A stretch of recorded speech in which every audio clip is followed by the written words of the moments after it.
Raise 200,000. Jacks have made multiple cameos. Fold. Fold, fold.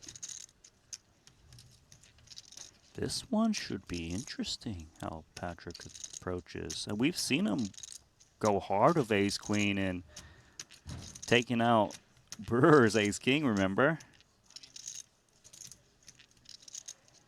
5 seconds.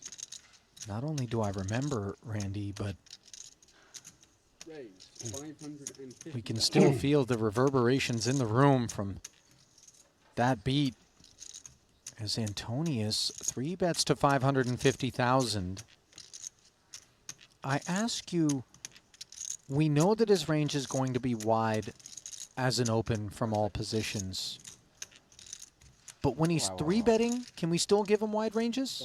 I wasn't thinking it's on me. We'll give him more 3-bet bluffs than the rest of the table. I think a no questions asked.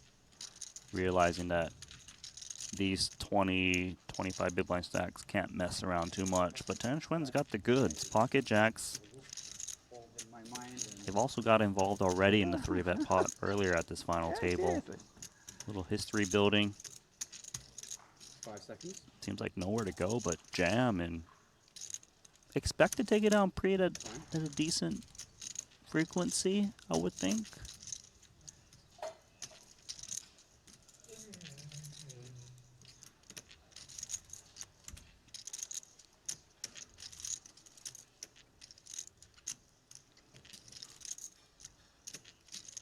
Like if I'm in the spot with jacks, I'm happier 4-bet ripping into Patrik than everyone else. Yeah, sure.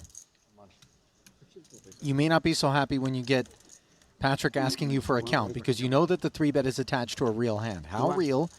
TBD. 2, 2, 1, 2, 1. Can I just check it? Okay, okay. Let's check that count. 2.1 million. Patrik doesn't love this. An undergun open that's still willing to 4-bet jam off of 21 big blinds isn't just messing around. Problem is he's already put in 550K.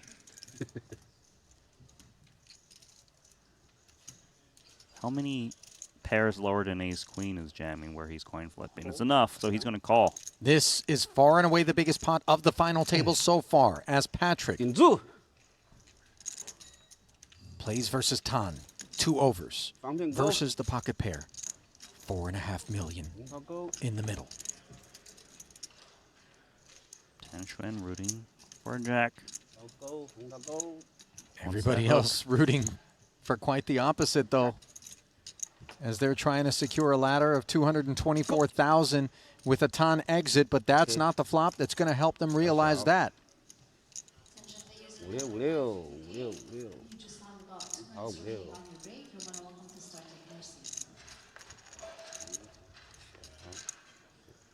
Uh-oh. Spice.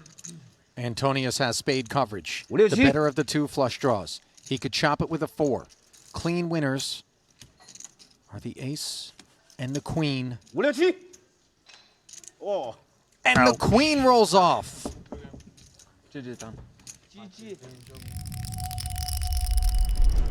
And perhaps 𝐼𝐶𝐿𝐵 will seek to take matters into his hands. Ace-king, that which is lured forward, 1.6 million. Antonius snaps. And it is Konstantin's turn to sweat it out against the Finn. Does not have the best of things. Shy of a 3-2 dog, but a dog nonetheless. It's looking for a bone. 3.4 million bones to be exact. And that ain't the flop.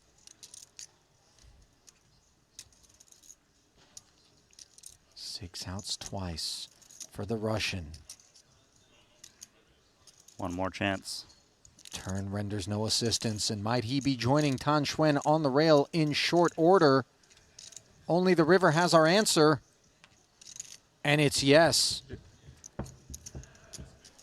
So a wrap of the rail, and Yeah, you're a beautiful player. Once we got to 2 tables. Wow. What a time to be alive. These tournaments just become a regular thing as well. Just have them 4 times a year now.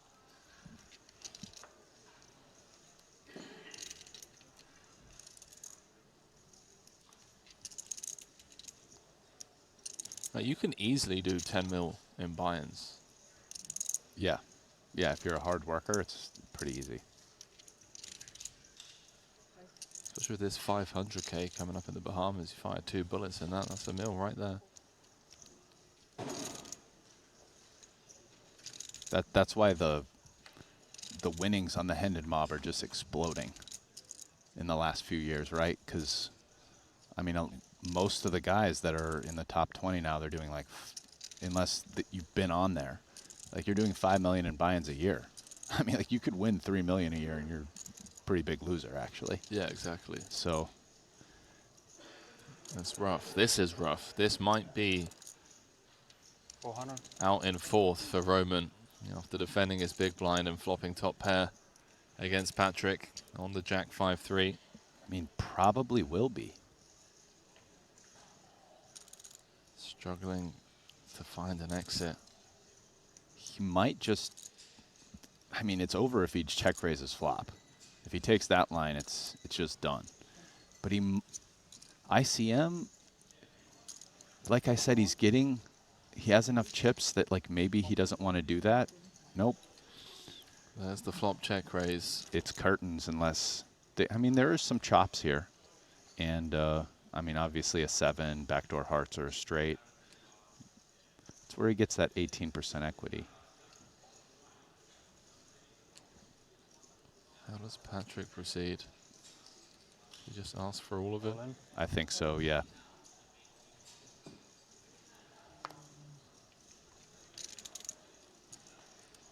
Yeah, this is one of the problems with check raise here. I mean, it's such a natural line when you're this short for chip EV, but ICM, it's just like, ugh, getting it all in here when you're roaming. All in, brought to you by WPT Global. Really curious on this hand in terms of like running it. No, I mean, I know Roman's plays fine with chips, but with like an ICM calculator in this spot, like an ICM solve. Roman, who did an incredible job to bounce back after losing that huge flip against 𝐿, now finds himself 1 card away from elimination. Needs a 7 and a 7 only to stay alive. Doesn't find it. The 4 of spades river. It's Patrik Antonius. but if there was some single thread that they could unilaterally connect all of his approach to, it would make things so much easier on them. But he zigs, he zags, and he gives us so much to sink our teeth into here as an invitee in this 200K. 10-8 once more. This time, This could turning be an into action board right here, man. open-ender against top pair, limp pot pre. I mean, Vladimir might even just open jam and probably gets called. Wow, yeah, he bets more than the pot. But Patrik has top pair pretty good kicker, so, I mean, he's not going anywhere. 1.5 into 1.2 as a lead. Yeah, Patrik just calls in position.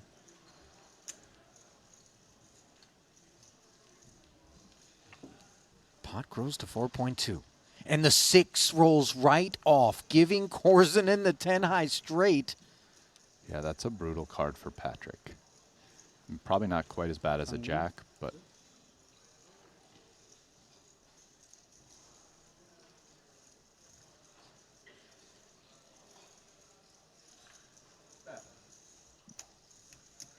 $4.5 million. 500,000. Have we gone too greedy? Potentially. This will give Patrik to fold right now. I believe if he bets smaller, Patrik probably calls and evaluates river, but he's asking for so much right now. Like, think about it this way. Patrik calls this. There's 13.2 in the pot with only 5.7 behind. So he reserves the right to fold the river, but he'll be getting a great price on the river, almost 4 to 1. So, or 3.5 to 1 or something. So this was a very greedy bet. And Patrik might get away right here. Well, like you talked about, he understands 13.2 is going to be in the middle, and he'll have 5.7 headed his way. Listen, the some frequency. Sorry, the other thing Patrik is thinking about is, listen, what's been happening? They've been playing small ball, which was not the advice I would have given Vladimir, and Patrik's been chipping up. It went from 18-12 Vladimir's favor to right before this hand, it flipped. Patrik was up 18-12. Does he stake it all on top pair here? So he is gonna, it looks like he's gonna continue. Okay. I mean, listen, the call's pretty normal, all things considered. He has top pair, good kicker, heads up. He's drawing dead rest. Will he be able to get away on the river? No. Trip nines on the end. 5.7 effective. If there was any shot of getting away at the river, you have to think it's gone. Is Vlad at all worried about being up against a boat, given that 2 chunky bets were called? I mean, potentially, but listen, they have, I mean, he has 5.7, there's 13.2 in the middle. You just take your chances if your straight's no good. Like, what, are you going to check fold? You might as well get value when you're good. I mean, he's probably considering it.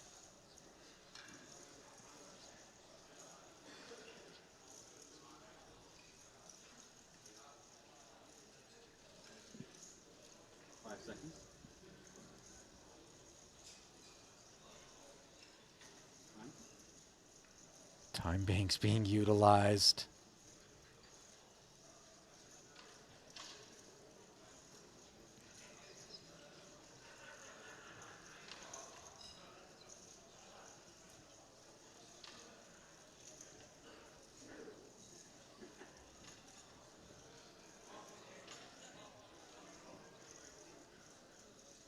Seconds. All in. Play roll in. Oh, my goodness. Patrick's going to make the call, and this is going to leave him with just 6.1 million.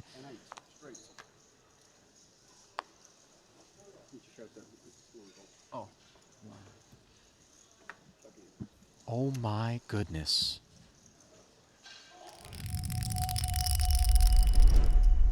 Yeah, most certainly it was. It was a huge pot for Patrik. He also kind of stepped out of the strategy of playing very straight up with showdown Yeah, hands. he did. Called the check 3x yeah. with queen high, and then called the undersized turn bet, which is where it sort of went wrong for Vladimir, who had the right idea. Now, Patrik jams all in with ace-7 out of the big blind. Vladimir has limp called. We're playing for 18.4, and jack-10 offsuit is the hand that Korzinin's hoping to vanquish Patrik with. What's going on? I mean, his equity's not that bad, but I would guarantee you when Patrik got snap called, Vlad, he's probably happy to see jack high. He'd be even happier to not see a jack or 10 on board. So he does find a 7, but still needs to fade the 6 outs. Turn is safe. Are the bells jingling? Will Santa bink and win this thing? No. And Antonius now flips things back into his favor after being on the precipice of elimination, all in with queen high just moments ago. Where in terms of who has the bigger percentage of chips, the trophy actually begins to slide in that direction as like Oh, a yeah. visual indicator. Of like how this is going. Yeah, like a tug of war. Anyway. Yet again, Korzinin on the wrong side of sharing a card. Here he is, 8-4 suited, limping versus Queen 4 suited. Patrik checking back.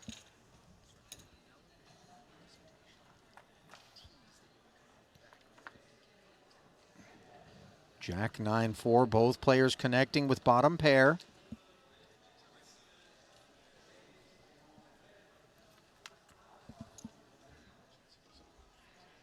Ooh, a fake bet. Check, check brings us to a very pretty turn if you're Patrik. Picking up the club draw.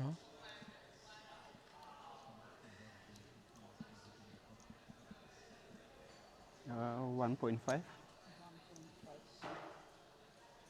Second check in front of him, and now Vladimir decides he wants to get chips forward. 1.5 million. Yeah, Patrik should feel real comfortable calling this now that he has queen high flush draw to go along with his bottom pair or flop bottom pair. All in. Oh, wow.